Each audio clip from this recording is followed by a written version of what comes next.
Hi everyone, my name's Lauren Roberts and I'm one of the public engagement technicians at the UF Honeybee Research and Extension Lab. And today I'm going to walk you through what it's like to work inside of a beehive.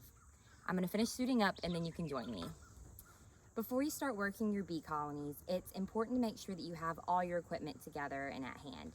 First, make sure you have your protective equipment that can keep your face and eyes from getting stung. If you prefer to wear a veil only, that's okay, but I'm choosing to do a full suit today.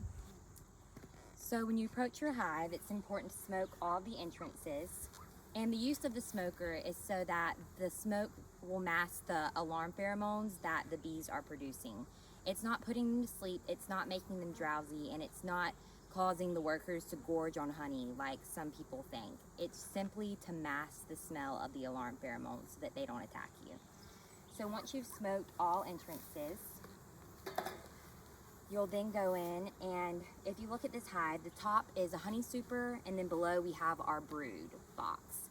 And so I'll work from the top down in order to determine how much honey stores are inside the hive, and to determine if the queen's there. We're going to be looking for eggs and making sure that there's a healthy worker population, a healthy brood population, and that there's plenty of honey and pollen stores within inside the hive.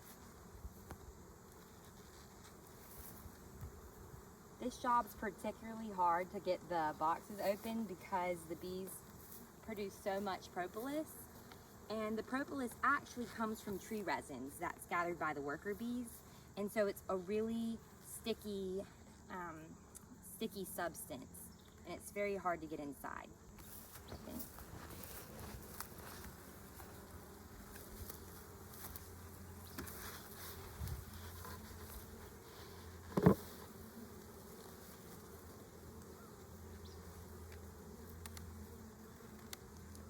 And so again, the top here is the honey super. This is where mostly honey is stored from the colony. It's pretty heavy right now. There's probably about 5 pounds of honey inside this. So they have plenty of food to eat because I left that over the winter for them.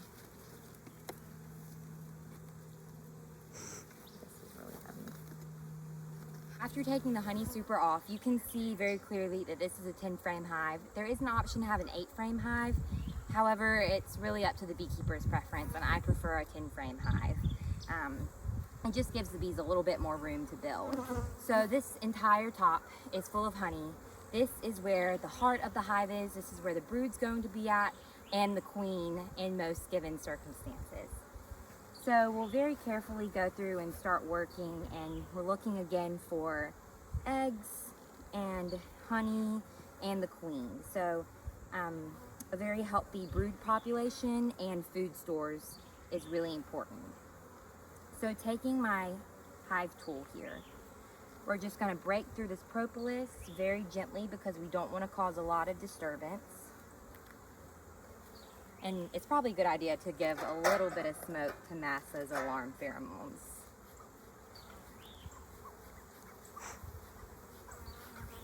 Not too much, or it'll cause them to get upset.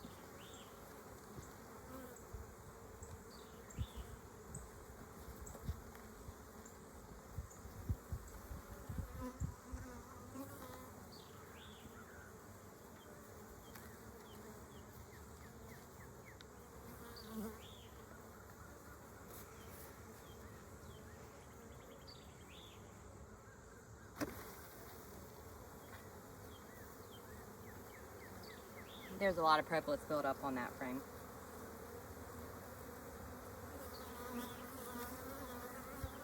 So you can look inside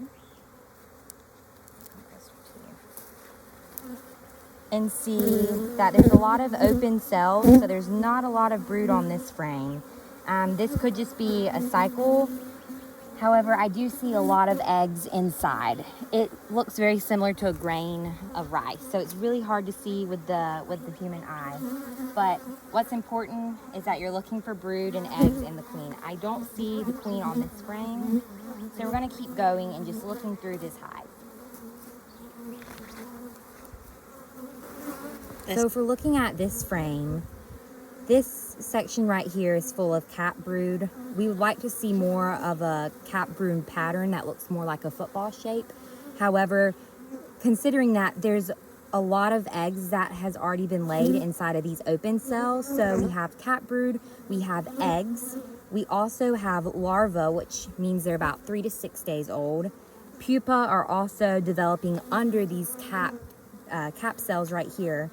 And then the last phase is they'll emerge from their cell as a fuzzy adult bee. And that is the 4 stages metamorphosis: eggs, larva, pupa, and then they will emerge as an adult. So you can see this is all worker bees.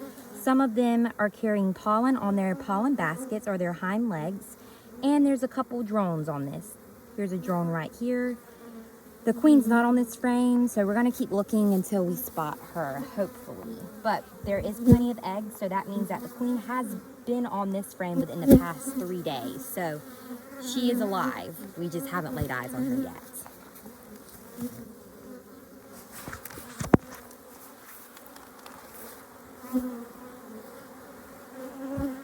It's really important that you're super careful with your hive tool and moving frames in and outside of the colony, because you don't want to roll the queen, which simply means, in beekeeping terms, that you hit the queen or you accidentally kill her, because she is the genes of your hive. She's the mother, and you don't want to harm her.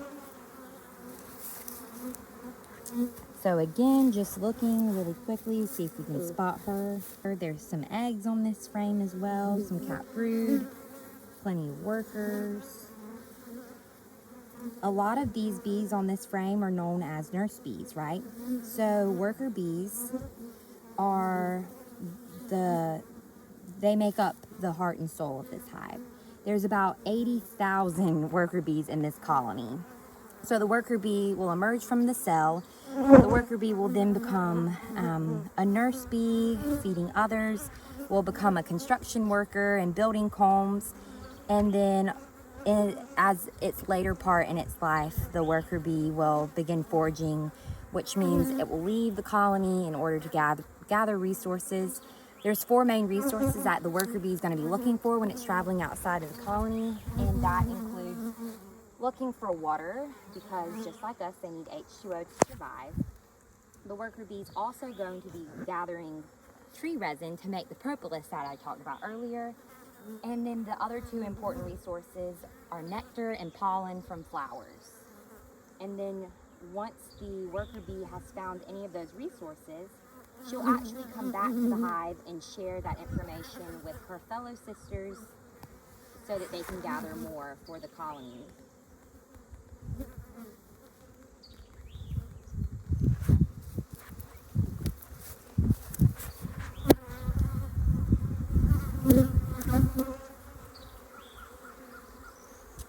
This is a really nice frame full of pollen. You can see all the pollen in the bee bread that has been built and stored, and all the honey on the outside. So this has a lot of food stores on both sides.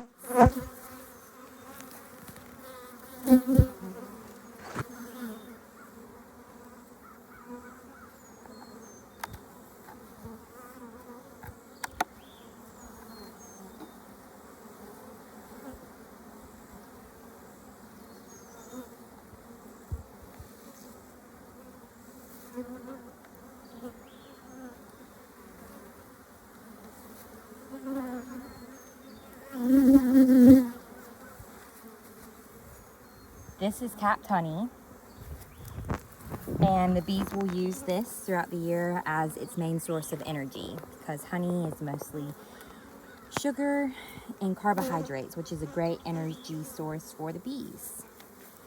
I'm going to put this frame on the outside of the colony, and then I like to keep the inside frames as the brood frames. So it's important that the brood maintain a specific temperature. You don't want them to get too cold or too hot. So it's really important that you keep those in the center of the hive, and then kind of bookend it with the honey and the pollen stores. That's what I like to do in my hives. And again, these are my personal hives. These are not owned by the bee lab. but for demonstration purposes, we're using these today.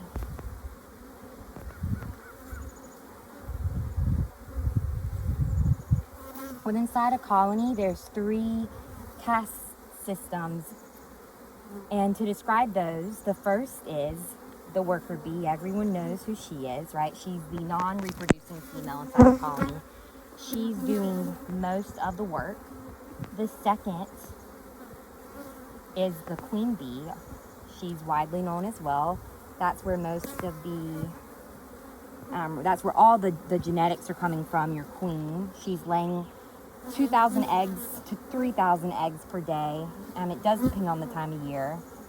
I'm just looking for her as I'm talking, but she can live anywhere from about 2 years to 6 years depending on the operation. And some people will choose to mark her in the commercial industry with a dot.